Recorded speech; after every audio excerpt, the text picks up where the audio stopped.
All right, world. We're wrapping up Genesis. Did you guess that? From what was the hint I gave? I said he was bald and had a goatee. You said it was the last time we would wrap up a specific band that all these people came from. Anyway, so we started with Phil Collins in our number 2 video. Mike and Mechanics were... Well, Genesis was like 12 yes. or 13. Mike and the Mechanics, later than that, 30-something. And now we're doing Peter Gabriel, one of the originals, but the last one we're going to do. We won't be doing Tony Banks. What impresses me, we won't... What impresses me is their career with Peter Gabriel. They were in their early 20s when they started. Yes. And not very successful. You wouldn't think that type of music was successful. I don't think it ever really came on over here in the States. I'd say Peter Gabriel, Lamb Lies Down on Broadway is probably... Probably. I think we already discussed Yeah, so if we were to say what's his best Genesis song, it's probably that one. I don't think that one hit the highest on the charts. I think it was I Know What I Like, which is not a Huey Lewis song. It was theirs first. So him and Tony Banks actually were the ones that started Genesis. Yeah. I didn't know that. Yeah, they were friends. Yeah, but I did know Phil Collins joined later. So, but once he dropped out of the band, he didn't. I guess did he not think he was going to go solo originally because he took time off, which a lot of artists do. Well, even after Genesis' first album, they didn't make. They were going to make another one. They went their separate ways, and then they got back together for the second album. Yeah. Yeah, so Phil Collins did join him on one of his PG albums, not rated R. If you'll notice behind me, I say PG albums because he titled his first 4 albums, Peter Gabriel, all using the same font like it was a magazine. Like Time Magazine, Life Magazine. Yeah, so it was interesting. They are very different. The first one's a car, and he looks weird in it. I guess they did. It's got to be a super. They took the picture, but then they made it black and white, and then they colored it in. It's just a weird thing. I don't think he was actually sitting in the car. It looks like. I think he was. Really, it looks like a picture. It does look fake. That's why I said it looks fake. But So second one, he's scratched to. It's called scratch because it looks. He has his hands like this, but made. It's on the outside, but the scratch is in between. Yeah. So third one is reality. Melt. Yeah, his face is melting. This side is melting. Because of the way they did pictures. And the fourth one is called Security, but that's because the studio wouldn't release it under just Peter Gabriel. Yeah. And it's got a weird robot kind of face. so yeah, and then at least three of those albums have at least one good song on them.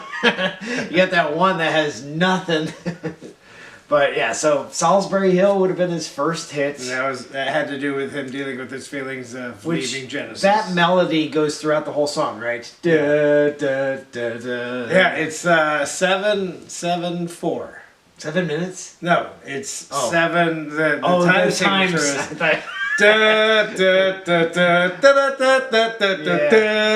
Yeah, so it starts after 7. Right. And then what was on the second one? Games Without Frontiers would have came next. And I like how he looked back then when he was younger.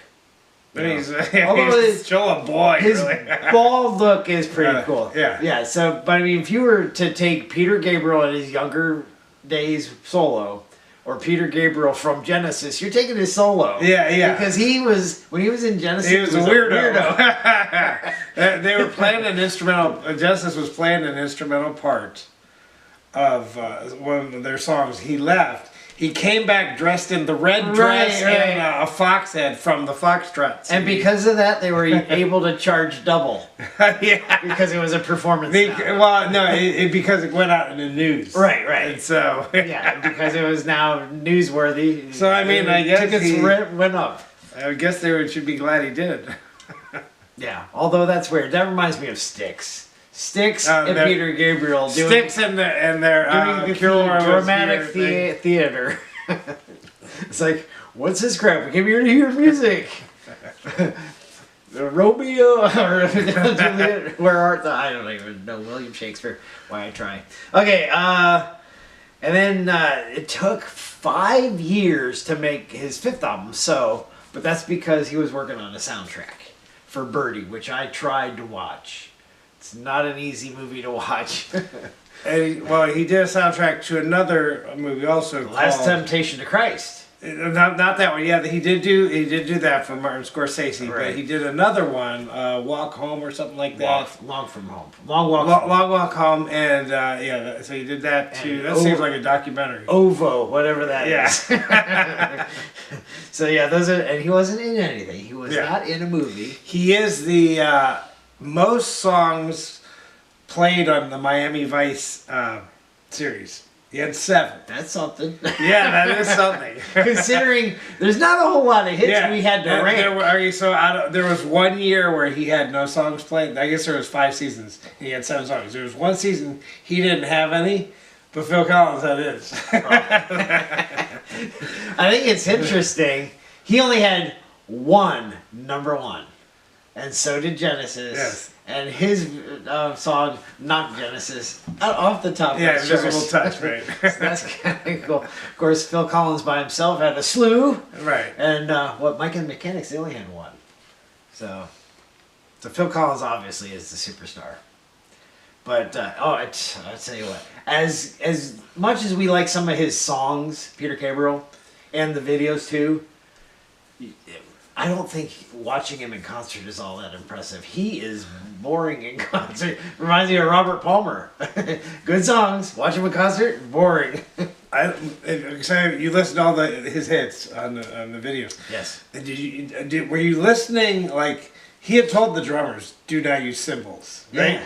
So you listen to all the songs and you're like, I never noticed that before. But You know what? I noticed that in today's music, they don't use cymbals. right, but Games Without Frontiers, I had Shock to think the about Monkey. that when we did Phil Collins. I've never even thought about the fact "In the Air Tonight" doesn't have cymbals. You know, he does a da da da da da da da da. He doesn't go. Oh yeah. It goes back to the drums. So, yeah, interesting. He started the trend 40 years ago. And he got Stuart Copeland to play on the beginning of Red Rain. Okay. Which is The first song from So. yeah, but And then Sledgehammer's next. 2 years after Purple Rain. So how many colors of rain are there? Yeah. I mean, once it rains. So there. Okay. So now last week we did Billy Ocean. Yes. Okay. So Peter Gabriel kind of has 2 connections. Okay. Sort of. I didn't even think about connections. It's not really a connection. It is a connection. Okay. So in 2006, he was awarded the Man of Peace Oh yeah, a Nobel Peace Prize, right? from Mikhail Gorbachev, was one of the Really? presenters. Okay. I remember Billy Ocean had that CD called "Tear Down These Walls," based on Reagan to Gorbachev. To Gorbachev. Right. So there's the Gorbachev. That's your flimsy connection. Yeah. Okay. Yeah, so it's the second one. The second one is Billy Ocean had DJ Khaled had a song called Billy Ocean. Not based on Billy Ocean, but an indie band. I forgot to look up their name. It starts with Invade something, right? Has a song called Peter Gabriel. No, their album was called Peter Gabriel. The whole album? They're not a famous band. Well, yeah. You got 4 albums. Now that makes 5 albums. Named Peter Gabriel. Yeah. I thought of that. I thought Peter Gabriel already named his. So that one, just as a joke, their producers should make it say something else like "Melt Car Scratch" for that band. That should be what the songs are. Yeah. The track listing. Right. Yeah. Here's an interesting thing. I don't know if you knew this, because I have sons, so I had watched these things. But so Sledgehammer was partly made by Aardman Studios, who is responsible for Wallace and Gromit and Shaun the Sheep. You probably have never seen those. No, I know what you're talking about. They're the ones that I've never watched the entire. Known for the big teeth. Yeah, I've never watched the films, but I know what you're talking about. Yes, so that's Clips. interesting. Kate Bush is finally on one of our videos. Not to be dissed, like we didn't have "Running Up the Hill" on our list of best songs for 1985. Although she became popular from Stranger Things. Right. But she was actually pretty famous for teaming up with Peter Gabriel. Yeah, she sang on Games Without Frontiers. Backing vocals. Backing and then vocals. Don't Give Up. That's her. I watched that Yeah. video. They're spinning around and he does his part. Oh yeah, and they're hugging each other while they do it. It's just the whole weird video. thing. So they spin. They'll show him facing the camera while he's singing, and then turn, and then she. Oh yeah, that's just so weird. That was a hard watch. More hard than watching Jackson Browne and Clarence Clemens. Because they were so close together. Okay, what else? Oh, Rosanna Arquette. Peter Gabriel also had some songs played on Stranger Things. Did he? Yes. Okay. I've not watched that series. I tried, put the first one in, and there's the profanity all over. Like click. Okay. So Rosanna Arquette, she's prominent. She was She lived with him. lived with him. Yeah. Did she have a kid with him? I didn't see that. I thought I saw that, but I couldn't find it. He has. There was 2 daughters of his that were in the Sledgehammer video. When he was dancing with the black women, there was like 6 black women.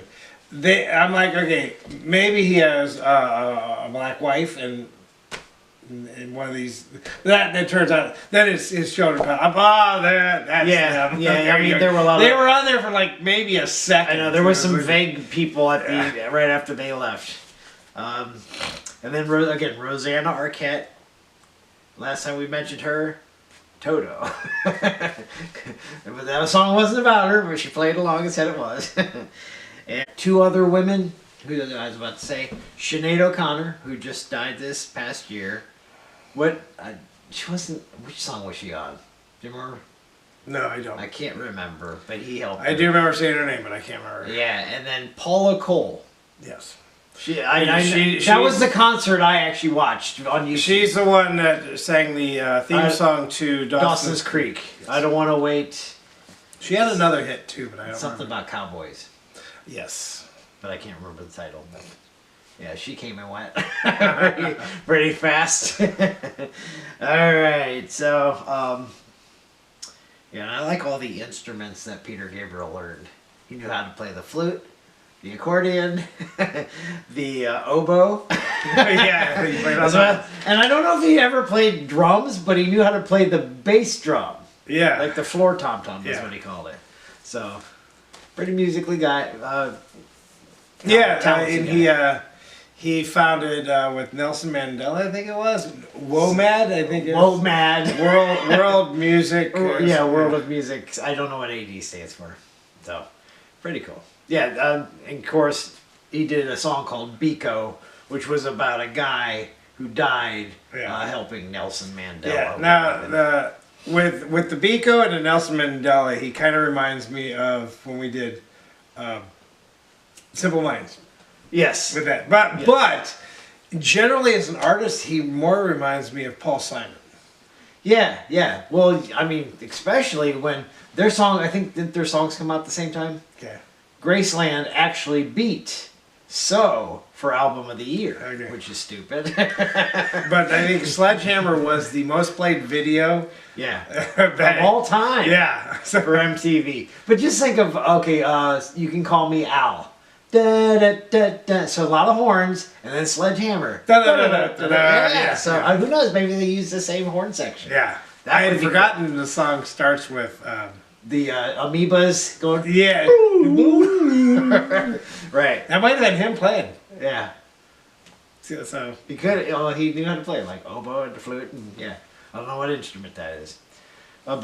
So, anyways, just interesting to mention all these Genesis people: Phil Collins, Genesis, Peter Gabriel, So, Mike Mechanic's The Living Years, all made our top 10 lists for the respective years they came out. Only 2 of them made our list of top 10 for the entire decade, though. Okay, so let's get to our top 10. And what do you know? No honorable mentions. He doesn't have a whole list. yeah, there's almost 10 hits. There's a couple extra. There's a couple extra, but by and large are throwaways. Yeah. Biko would have been one of them. If we would put an honorable mention, probably that one. Yeah, Biko, probably a bigger song for him. Yes. Because it meant something. But hard to listen to. So. I don't even need to ask, what album would you buy? Although, maybe some people like Us. That would be the second one, but you only had the 2 hits, and that was it. Okay, so it's obviously So that you would buy.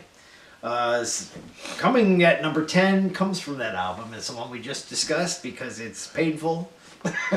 Don't Give Up. Both of us put that at 10. And Kate Bush, she was probably the reason. Fair enough.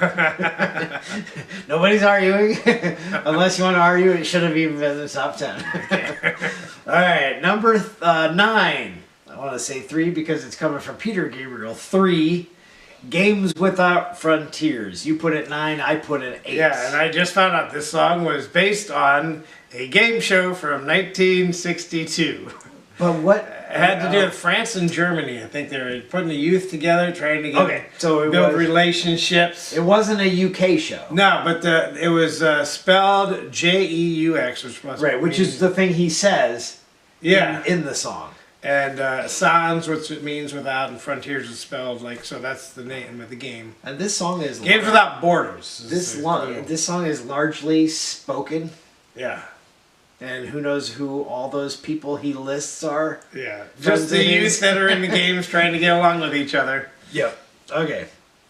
Were they at war? I mean, kids do fight. Yeah.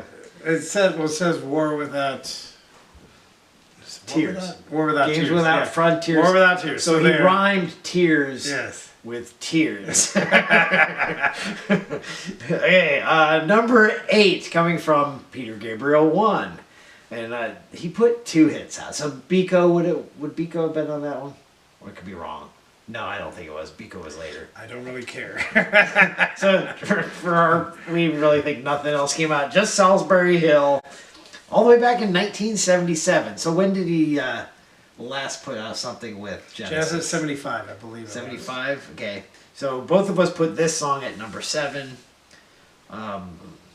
So he was 27 years old.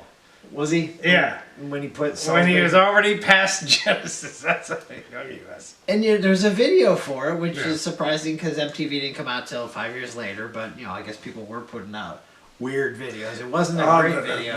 The table they're sitting at, just the food looks weird.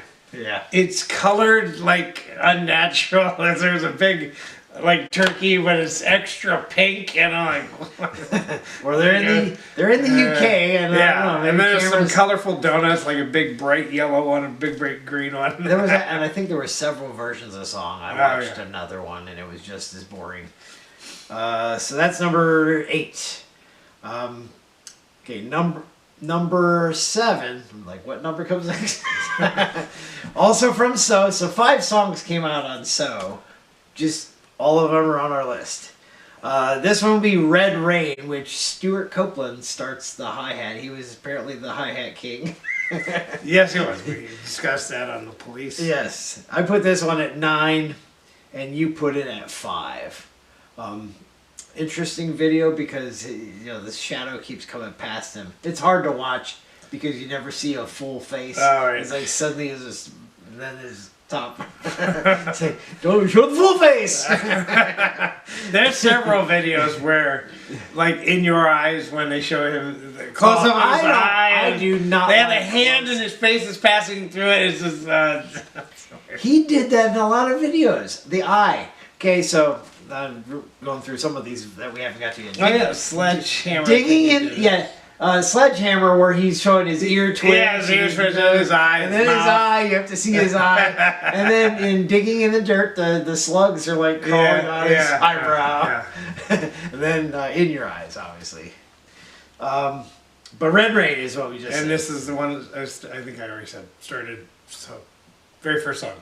On the album, yes. Yeah. All right, next one up. We just mentioned So In Your Eyes, and both of us had. Oh, I had that other one at 9. You had it at 5. You liked that better than In Your Eyes. Both of us put this one at 6, but I didn't like Red Rain as much. That's why it's farther.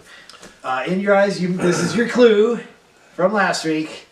John Cusack doing this. Yeah, he holds the boombox, which is parodied in many films. Even TV shows, I think they do. Right, and so a character actually told John Cusack's character to do that. He just said play something of Peter Gabriel. So he didn't say which song. Not which song? Okay, I thought he told him which song. I have seen that movie once, a long time ago. I can't remember most of it. But I do know that... yeah, people say this is his most meaningful song, I guess. Yeah. Well, a love song. It's one of his... Maybe his only love song. I don't know. But the girl who... stands up. It stands up, though. It's not like outdated or anything. So okay, you know that. Actually, I could be wrong on this. Yeah, I am wrong on it. I was thinking there was a girl in that was also. The only thing I don't understand within your eyes is at the end when they have. I know he's into world music, but he has his African singer. Oh yeah. Yeah, who also says they only sing for a couple lines. He does say "in your eyes," but he was, like I said, he founded the world music, so. He was big into that. But it sounds like, The Lion King. That's what I was Well, he held up the... Yeah. That's where the Lion King, they said, hey, you know how John Cusack held up that boombox? Have him hold Simba. Oh, no, I'm just saying. I'm saying, in your eyes, there's like... I know. They might even be saying Simba. I don't know. Okay, that's okay. So that was number 6. Coming in at number 5 from Peter Gabriel 4.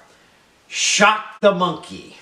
I have this one at 4. I listened. Okay, so I listened. How do you have it at 8? I listened to this last night. I probably would change it.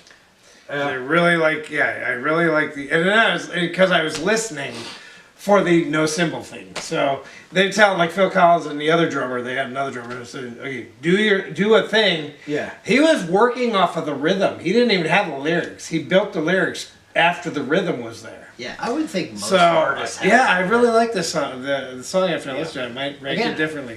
Some of his older stuff is catchy. Da, da, da, da, da. Yeah. It sounds like shock. So is that the chorus? And then and he plays like 3 different characters when he's at the desk. And the desk is moving. He's like trying to keep it down. But then he's in the paint, and then later he's combined. I did not look. I wanted to look if any of those little people were in Time Bandits. I wanted to look at that. They're holding them down. The guy looks familiar. Yeah, and they're at the video and they're like, "What are we doing again? Just hold me down. It'll look cool in the video."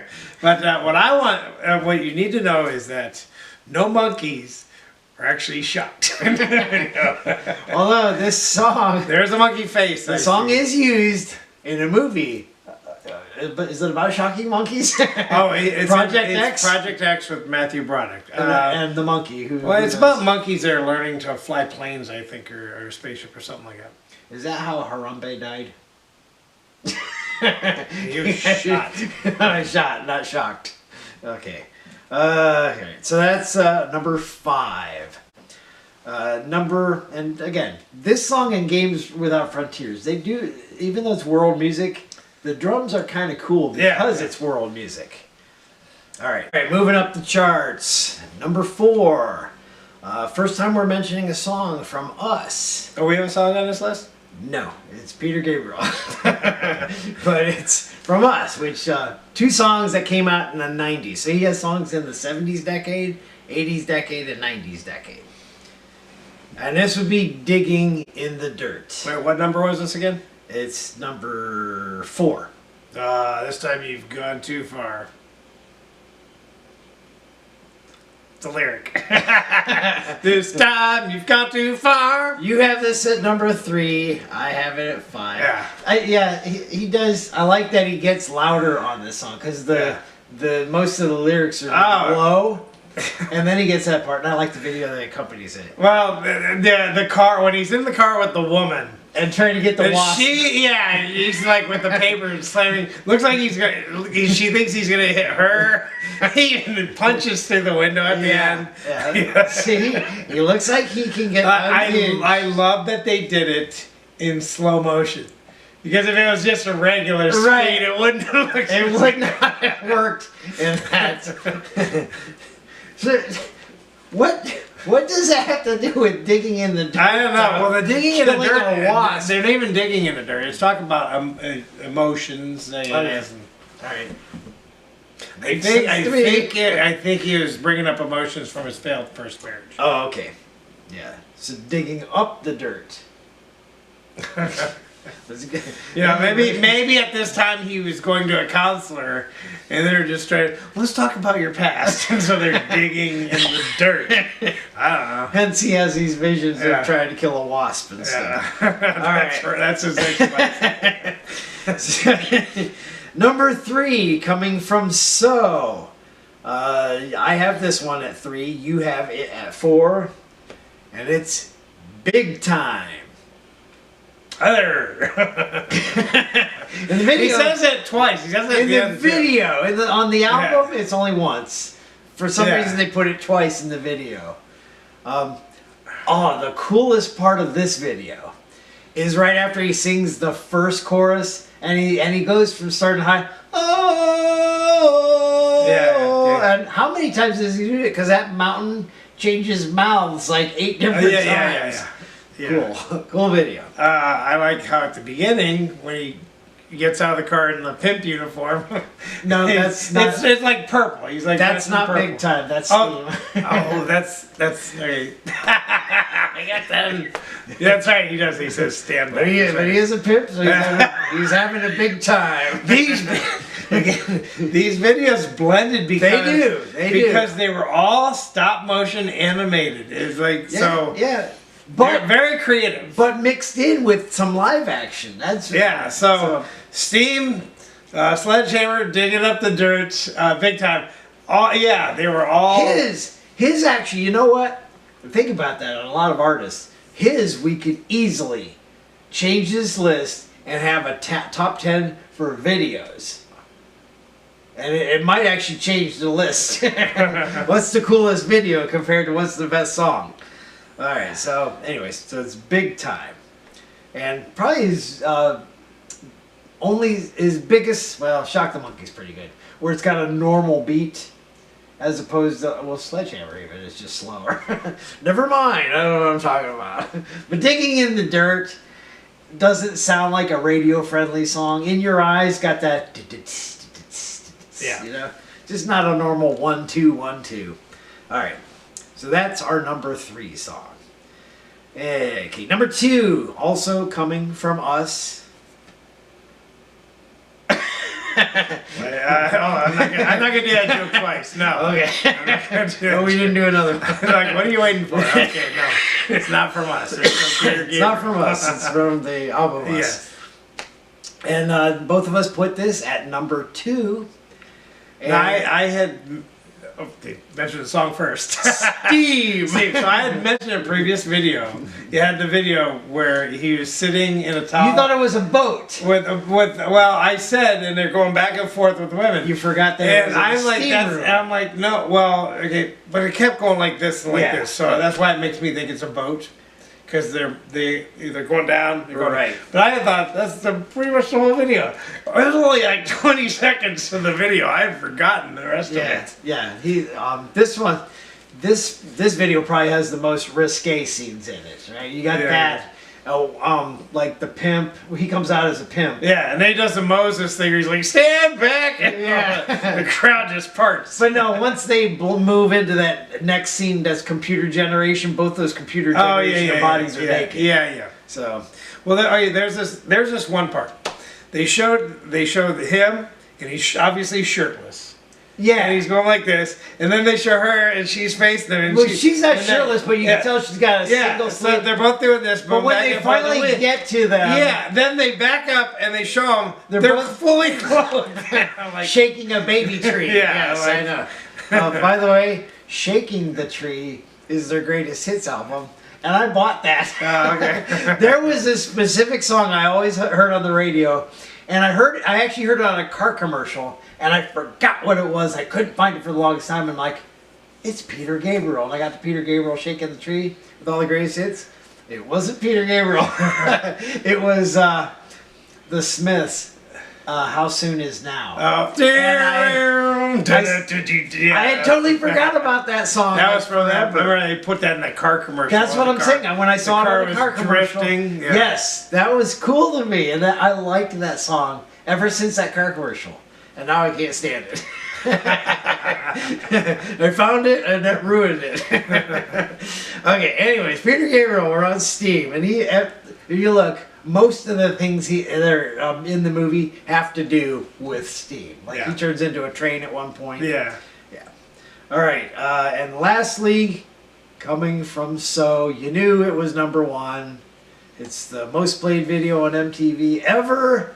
Sledgehammer. Both of us have it at 1. And in the video, there is one time I actually saw a sledgehammer because at one point his face freezes into ice and a sledgehammer knocks it out so that he. Well, there was one scene where something two hands turned into sledgehammers. Oh yeah, and hit him in the face and an arm and a foot came out. That's and right. I think the very last scene where he turned into stars, they show something going like this. Well, that's him.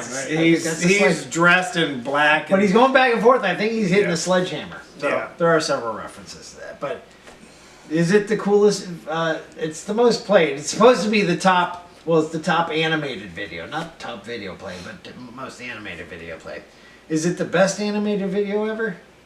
Was that at that time? Like, Sure. yeah. All right, so yeah, #1, and that was in our top 10 list for 1986. So of course it's going to be our top for Peter Gabriel because none of his other songs made our list. So Now, there you it's go. not the only sledgehammer I like. I also like the TV show. Yes, David Rashy. When we rank our TV themes eventually, maybe that's #1. I don't know. It could be because Dirty Harry knockoff. You can't can't go wrong with the parody of this type of movies. Right. So there you have it, Peter Gabriel. And who we doing next week? I think. Well, it's not an English guy. We're finally, but I'm not sure he's American. He might be English. Some of these people who sing like Americans, they turn out to be English. Oh, yeah. Anyways, this is a guy that started way before Peter Gabriel did a solo. And he was also in another band for the shortest time. Right? And you showed me that song and I'm like, nope, I don't remember it. I was just surprised at how many songs I did know of his. Yes. There's several that I'm like, oh, I forgot about that one. It was much harder to come up with a top 10 list for our next artist. So that will be next week. All right, so we'll see you then. Bye. Bye.